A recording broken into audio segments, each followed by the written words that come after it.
What happens when an arrogant billionaire, wrapped in privilege and influence, dismisses the aspirations of a determined black judge? Prepare to be stunned by the unexpected twist that changes everything, and how the courageous actions of one woman can challenge an empire built on entitlement. In the bustling city of Brookhaven, where glass skyscrapers rose majestically against the skyline, lived Isabella Grayson, an ultra-wealthy billionaire known for her cutting-edge tech empire and extravagant lifestyle. With flowing designer dresses and the latest luxury cars, Isabella cultivated an image of success that everyone envied. Yet beneath her polished exterior lay a chilling arrogance that made her notorious among city officials and community leaders. Having amassed wealth that could bend any influence to her will, Isabella operated under the belief that she was above the fray of local politics. She preferred to channel her energies into lucrative business deals and lavish galas, rather than engage in the messy realities of governance that didn't directly serve her interests. Her arrogance was legendary. Many whispered about her disdain for anyone who dared to challenge her authority or question her opinions. One day, a news story caught her attention, showcasing the candidacy of Judge Maya Thompson, a brilliant and passionate black woman running for a coveted judgeship. Maya had spent years fighting for justice in an often unjust legal system, advocating for marginalized communities, and passionately working toward reform that could change lives. She had a relentless drive and a vision for a more equitable judiciary. When Maya's campaign manager reached out to Isabella, urging her support for Maya's vision, the billionaire scoffed at the idea. At a swanky dinner party, Isabella shared her sentiments with other wealthy elites, her voice dripping with disdain. A black woman as a judge? Please, this is politics, not a feel-good movie. It's all about power, and power doesn't look like her. The room fell silent, stunned by her blatant refusal to support someone who could change the narratives for countless people struggling against systemic injustices. Isabella's arrogance shone brightly, and those who admired her began to question what they truly valued in a leader. But Maya was undeterred by Isabella's dismissal. Fueled by a passion for justice and the unwavering support of her community, she rallied grassroots efforts and garnered endorsements from civil rights organizations, community leaders, and everyday citizens. The movement around her campaign began to swell, a loud call for change in the face of opposition. As Maya's campaign gained traction, signs began popping up all over Brookhaven, proclaiming justice for all. While Isabella continued to host her exclusive events, Maya held town hall gatherings, drawing crowds of eager supporters who believed in her vision. Despite her privilege, Isabella could feel the shifting tides of public opinion. Wealth could buy many things, but it couldn't purchase genuine respect. People were beginning to see through her polished facade, and with every passing day, Maya's momentum grew stronger. One critical turning point came when Maya held a community forum in a local gymnasium, inviting residents to voice their concerns and share stories about their encounters with the justice system. The air was electric with anticipation as Maya passionately addressed a captivated audience, her voice like a beacon that drew people in. Too many voices have been silenced. Too many young lives have been derailed because the system failed them, she argued, her words resonating with those in attendance. I want to ensure that our justice system serves everyone fairly and equitably, regardless of race or socioeconomic status. Together, we can demand change. Maya's address ignited a fire within the community. The room erupted into applause as attendees shared their own experience histories filled with pain, hope, and resilience. The event not only showcased Maya's commitment, but also revealed a powerful truth. Communities long neglected were coming together as one. Meanwhile, Isabella watched from her penthouse overlooking the city as media coverage of Maya's events flooded the airwaves. The discussions were turning toward the importance of representation and diversity in governance. Pondering how she'd underestimated Maya, Isabella felt a twinge of doubt she had never experienced before. Unexpectedly, she received a call from an old college friend, Ethan, who had connections in the political arena. He had been watching Maya's campaign closely and noted how it was becoming a significant movement. Isabella, you may want to reconsider your position on this, Ethan cautioned. Maya represents a growing sentiment in Brookhaven. Aligning with her now may actually benefit you. Isabella brushed him off, still clinging to her belief that her influence could overshadow Maya's campaign. Do you really think a few grassroots rallies will shift the balance of power in our city? She scoffed. But the next day, something happened that made her reconsider. A respected local news reporter interviewed Maya at a coffee shop. The piece highlighted her history as a public defender emphasizing her deep commitment to combating inequality in the judicial system. It also emphasized the failures and biases of the current system, painting a vivid picture of what would happen if Maya was elected. As the article went viral, the public's response became overwhelming. Social media exploded with support for Maya, amplifying her message and spreading it like wildfire. The article inspired an array of peep activists, community leaders, even those from Isabella's social circle to rally behind Maya's campaign. Amidst this surge of support, Isabella felt the impact of the community's voice rising, drowning out her own. Invitations to high-profile events dried up as influencers began redistributing their allegiances toward Maya, elevating her visibility to new heights. Feeling cornered, Isabella decided to throw a lavish gala dedicated to her business endeavors. She invited everyone from politicians to socialites in an attempt to take back the spotlight. This event was meant to reaffirm her status as the city's leading elite. Graced with glamorous decor, it began to draw people in with the promise of power, prestige, and luxury. However, in a twist of fate, Maya and her supporters decided to host a peaceful protest outside the event, leveraging the opportunity to highlight the need for justice reform. Signs reading, "Support our judge," and "Maya for Justice" dotted the sidewalk, creating a vibrant contrast against Isabella's opulent surroundings.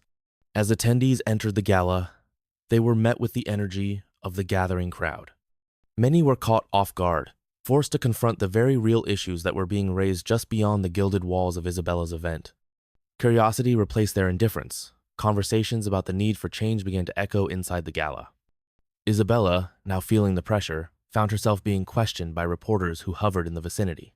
Why are you ignoring the calls for justice in our community? Why refuse to back Maya Thompson? The questions stung. In an attempt to regain some control, she issued a public statement that night, misguidedly expressing her disdain for Maya's grassroots approach. Change comes from the top down, not from protests on the streets. We need leaders who understand power dynamics, not idealists who think change is just about raising signs. The backlash was fierce. Social media criticized her tone, emphasizing that real leadership is grounded in listening and understanding the voices of the community. For the first time, Isabella felt significantly isolated from the very people she had once counted on.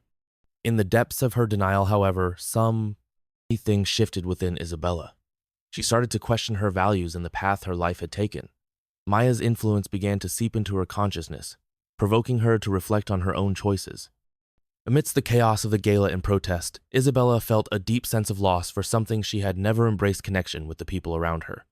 Days turned into weeks as the election drew near, and despite all her efforts, Isabella was losing ground. The community was rallying behind Maya in ways she never thought possible. Funds were raised, volunteers mobilized, and the public sentiment grew fiercer. On the night before the election, Maya held a massive rally in the city square. Thousands attended, united by a singular belief that justice must prevail. Media coverage soared as the crowd erupted into chants of support, igniting the passion within the hearts of everyone present. Maya addressed the crowd with fervor, calling for unity, justice, and accountability. "This is our moment. Together, we will reshape our justice system, making it equitable for all. This is not just about me. It's about us as a community fighting for what we deserve." Isabella watched from a distance, her heart heavy but her resolve wavering. The tide was unmistakably turning, and something deep within her stirred. Was it guilt? Regret? Whatever it was, it acted as a catalyst for a change she had long resisted. Election day dawned bright and clear. In the anticipation of the results, tension filled the air. To everyone's surprise, Isabella showed up at a polling station, clad in a denim jacket and jeans, her demeanor completely stripped of her previous arrogance.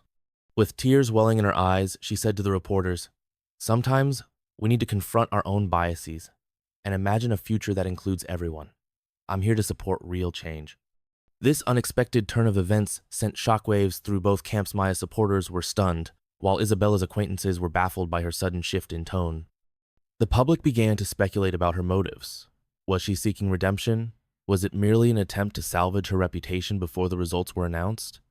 But Maya recognized an opportunity. In a stunning display of grace, she welcomed Isabella to join her on the campaign trail. "If you're ready to support justice and equality, I will gladly have you alongside me.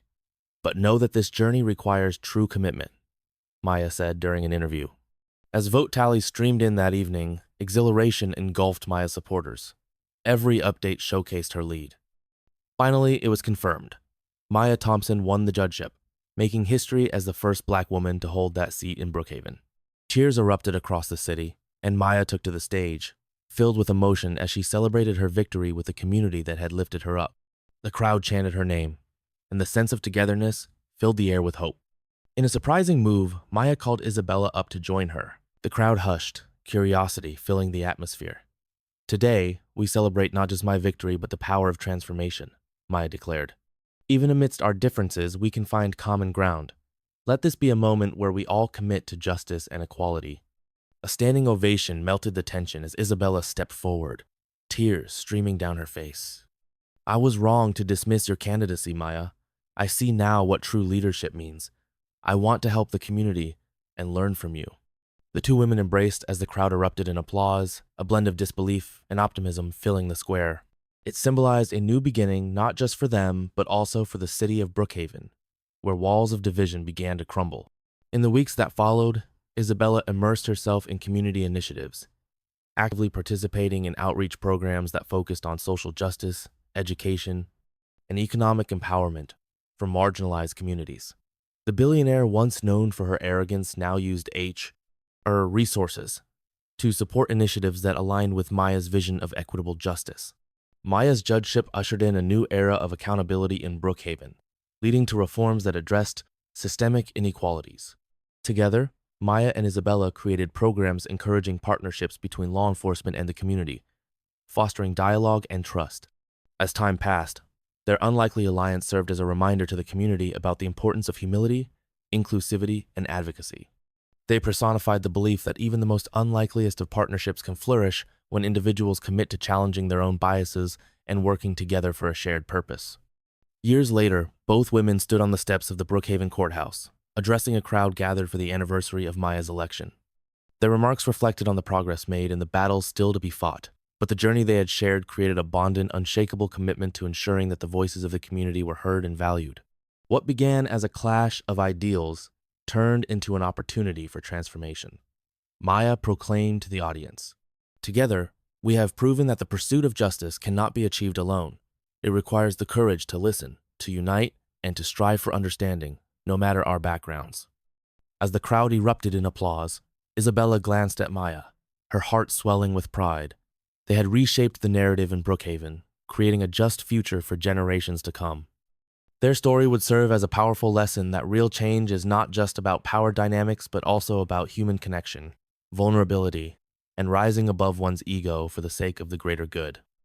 And so, the legacy of Isabella Grayson and Judge Maya Thompson would be told for years to come not just as a tale of clashing ideals, but as a shining example of how courage and collaboration can spark a movement, changing the course of history in a city so desperately in need of hope.